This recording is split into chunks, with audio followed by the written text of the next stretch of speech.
वतन का खाया नमक तो नमक हलाल बनो।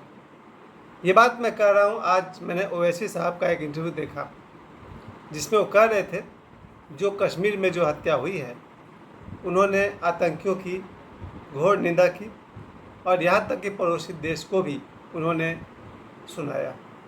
इसे देखकर मुझे लगा ओवैसी साहब में वो नमक हलाली है जिसकी मैं आशा करता था। इस समय जब देश में ये मुसीबत आई है और ओवैसी साहब का ये बयान, जिससे पता चलता है कि उनमें देशभक्ति है। क्योंकि देखिए, भाजपा का विरोध करते हैं, करिए, लेकिन भारत का विरोध तो मत करिए। इस देश में जितने भी नेता हैं और जो जनता है, यही समय है जब लोग अपने देश के प्रति नमक हलाली को साबित करें। इस देश में बहुत सारे लोग हैं, नेता हैं जिन्हें भाजपा से प्रॉब्लम है। भाजपा से प्रॉब्लम है तो रहे, लेकिन देश से प्रॉब्लम नहीं होना चाहिए। भाजपा का विरोध करते हैं तो करिए, लेकिन भारत का विरोध मत करिए।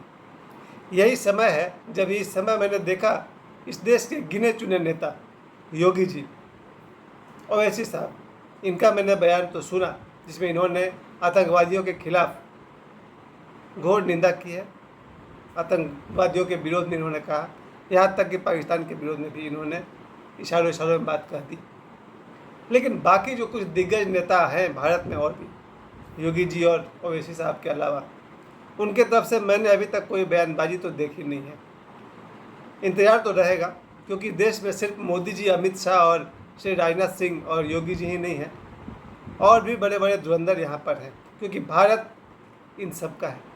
भारत के जो नागरिक हैं उनमें मैंने देखा, मेरे कुछ दोस्त हैं जिन्होंने बयानबाजी किया कि जब कश्मीर में ये पहलगाम में जब ये प्रॉब्लम हुआ है तो मोदी जी बिहार में जाकर के भाषण कर रहे हैं। इस विषय में मेरा कहना ये है सर, कि अमित शाह जी पहलगाम पहुँचे या नहीं पहुँचे, और मेरे लिए एक ही बात है कि मोदी जी वहाँ जाएं या गृह मंत्री अमित शाह साहब जाएं। क्योंकि देश का जो कार्यक्रम निर्धारित है, अगर मोदी जी उसे अटेंड कर रहे हैं तो मेरे हिसाब से कुछ गलत नहीं है। वहाँ अमित शाह जी पहुँच गए हैं, जो मेरे लिए मोदी जी के पहले है, समानांतर है। हाँ, ये और बात है कि पोस्ट के हिसाब से एक प्रधानमंत्री हैं, एक गृह मंत्री हैं। फिर भी जब पहलगाम की घटना घटी तो मोदी जी दुबई से प्रोग्राम कैंसिल करके वापस आए कि नहीं आए? आ गए ना। उसके बाद उन्होंने इमीडिएटली जो एक्शन लेना था लिया। फिर अगला दिन समस्तीपुर का कार्यक्रम था, वो उन्होंने किया, बिहार का कार्यक्रम। तो मैंने देखा मेरे कुछ काबिल दोस्त, विद्वान दोस्त, जिसे बोलते हैं ना फाजिल दोस्त, उन्होंने मोदी जी की बुराई करना शुरू कर दिया था। तो मुझे याद आया कि वतन का खाया नमक तो नमक हलाल बनो। बच्चन साहब का बड़ा फेमस गाना था ये, नमक हलाल फिल्म का।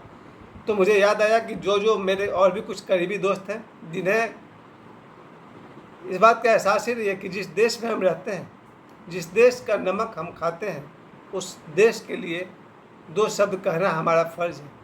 हम भारतीय हैं ना, भारत में रहते हैं, भारत हमारा वतन है, हम भारत का नमक खाते हैं, तो भारत के लिए दो शब्द कहना ज़रूरी है या नहीं है?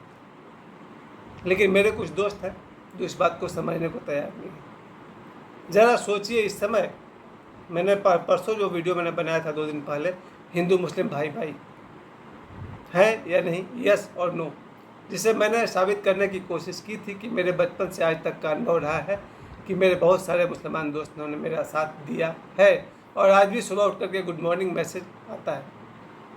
ये मेरा अनुभव था। लेकिन बुरे लोग, दुष्ट लोग, आतंकवादी हर जगह होते हैं। फिर मैंने परसों ये भी कहा था, भारत पाकिस्तान युद्ध उचित है या नहीं है, जिसमें मैंने अपने देश, अपना वतन भारत के प्रशंसा में मैंने 2 शब्द कहे थे। कहना चाहिए या नहीं कहना चाहिए? हम सब जिस देश में जन्म लेते हैं, जिस देश का नमक खाते हैं, उसके लिए 2 शब्द कहना, अपना जीवन दांव पर लगाना हमारा कर्तव्य है।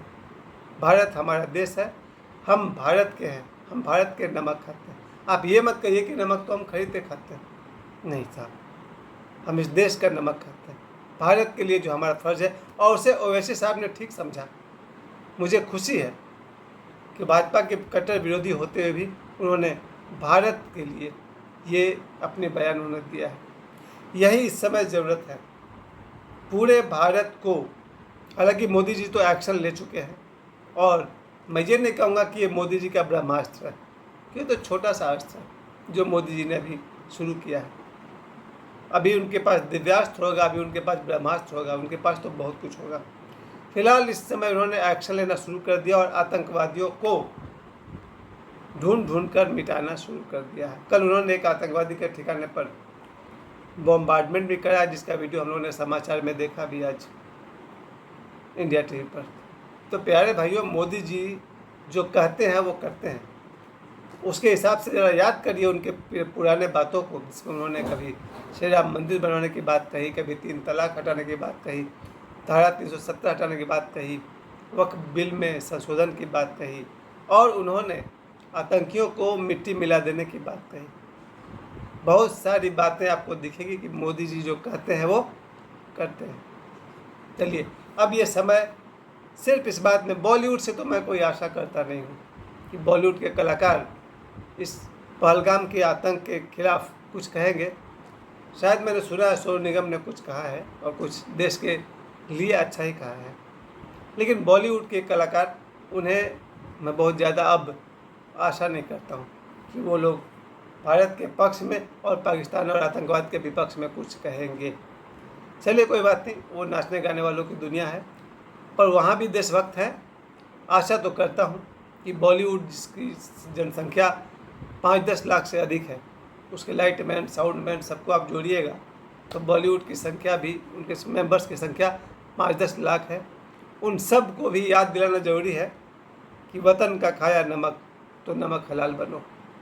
आज चाहे वो बॉलीवुड हो या पूरे भारत के सभी नेता, जिसे हम 545 सीट के नाम से जानते हैं, चाहे भाजपा हो या कोई दूसरा पार्टी हो, सभी पार्टी वाले का आपस में विरोध हो चलेगा, लेकिन उनका भारत से विरोध नहीं होना चाहिए। हम सब राजनीतिक लेवल पर इंटरनली, अंदर अंदर, कांग्रेस भाजपा सब एक दूसरे का विरोध करें चलेगा, पर हम सब भारत का विरोध तो नहीं करें, क्योंकि हमारे लिए मातृभूमि जननी जन्मभूमिश्च स्वर्गादपि गरीयसी। जननी और जन्मभूमि स्वर्ग से भी महान है। हमारे मन में एक बात होना चाहिए कि जन्म देने वाली माँ और भारत माता, दोनों का सम्मान हमारे लिए सबसे पहले है। और मैं दिन भर सुबह से शाम तक मैं इस पर ध्यान देता रहता हूँ, कौन कौन मेरा दोस्त कहाँ से क्या कर रहा। और मुझे आश्चर्य है, इस देश में आज भी बड़े बड़े कुछ ऐसे नामी गिरामी लोग हैं जिन्होंने इस पर कुछ नहीं कहा। एक सप्ताह पहले मुर्शिदाबाद वाली घटना घटी थी, वहाँ से भी आप सबने देख ही लिया कि मोदी जी ने छोड़ा तो नहीं है, अपना एक्शन लेना शुरू कर दिया। क्योंकि हिंदुओं पर हमला मुर्शिदाबाद में, यानी कि कौन परेशान कर रहा? बांग्लादेशी मुसलमान। और इधर पहलगाम में जो हमला हुआ वो कौन कर रहा? तो पाकिस्तान के आतंकवादी। तो दोनों ही तरफ से, इधर से बांग्लादेश वाले घुसपैठी कर रहे हैं मुर्शिदाबाद में, और इधर से पाकिस्तान वाले घुस रहे हैं पहलगाम में। मोदी जी ने दोनों को नहीं छोड़ा है और आगे छोड़ेंगे भी नहीं। अभी मोदी जी ने ब्रह्मास्त्र नहीं चलाया है, दिव्यास्त्र नहीं चलाया है, बहुत मामूली सा अस्त्र चलाया है। जी हाँ, और उनका जो मैं प्लान सुन रहा हूँ समाचार से, जैसे उन्होंने सिंधु नदी के पानी को रोकने की बात कही है, और अगर वो ऐसा करते हैं, जैसा कि उनका प्लान है, एक डैम बनाकर पानी को रोकेंगे, तो भाई पाकिस्तान के लिए बड़ी मुश्किल हो जाएगी, क्योंकि जल ही जीवन है। और दूसरी बात की, जो पाकिस्तान का जो पोर्ट है, जिसे हम लोग कहते हैं ना, हवाई जहाज़, सॉरी, पानी के जहाज़ से बंदरगाह, जो उनका आदान प्रदान होता है अनाज का, पेट्रोल का, अगर उस तरफ भी कहीं मोदी जी ने अपना पावर दिखा दिया तो गड़बड़ हो जाएगी। यानी पाकिस्तान को दाना पानी दोनों से प्रॉब्लम हो सकता है। अभी तो शुरुआत है प्यारे प्यारे दोस्तों। मुझे सिर्फ इतना समझ में आता है, मेरे दोस्तों को क्यों नहीं समझ में आता है, मुझे भी आश्चर्य है कि अगर कहीं 26 लोग घूमने गए हैं तो बिला वजह उनसे धर्म पूछकर मारने की क्या ज़रूरत थी। अगर पाकिस्तान में किसी पार्क में कुछ लोग घूमने गए हों और वहाँ भारतीय आतंकवादी घुसकर पूछें कि भाई पाकिस्तान के हो, और मार डालें, ये मूर्खता नहीं तो और क्या है। कश्मीर जो फिर से फल फूल रहा था, जहाँ टूरिज़्म फिर से शुरू हो गया था, लोग आने जाने लगे थे, वहाँ के स्थानीय लोग 4 पैसे कमाने लग गए थे, तो उन जगह पर जाकर 26 लोगों को धर्म पूछकर मारने की क्या ज़रूरत थी। ये हिमाकत ये मूर्खता नहीं तो और क्या थी, पर उसकी तो कीमत अब चुकानी ही पड़ेगी। पर मुझे आश्चर्य है, आज भी भारत के भीतर मेरे अपने दोस्त, उन्हें समझ में नहीं आता कि हमारे लिए भारत, हमारा वतन जिसमें हम रहते हैं और आगे भी रहेंगे शायद। मेरे जो भी दोस्त हैं, एक दो दोस्तों मैंने देखा उनको जो बुद्धि से पढ़े अपना व्यवहार दिखा रहे हैं, उन्हें दो बातें याद रखनी होगी। पहला, भारत हमारा मुल्क है, हम भारत के हैं और शायद आगे भी 5-10 साल तक भारत में ही रहेंगे। तो इस देश के लिए, देश के नमक को याद रखें, क्योंकि वतन का खाया नमक तो नमक हलाल बनो। आप सभी को एक बार फिर से याद दिला दूं, नेशन फर्स्ट, भारत पहले। और एक बार फिर बच्चन साहब का वो गाना, वतन का खाया नमक तो नमक हलाल बनो, फ़र्ज और ईमान की जिंदा यहाँ मिसाल बनो। जय हिंद।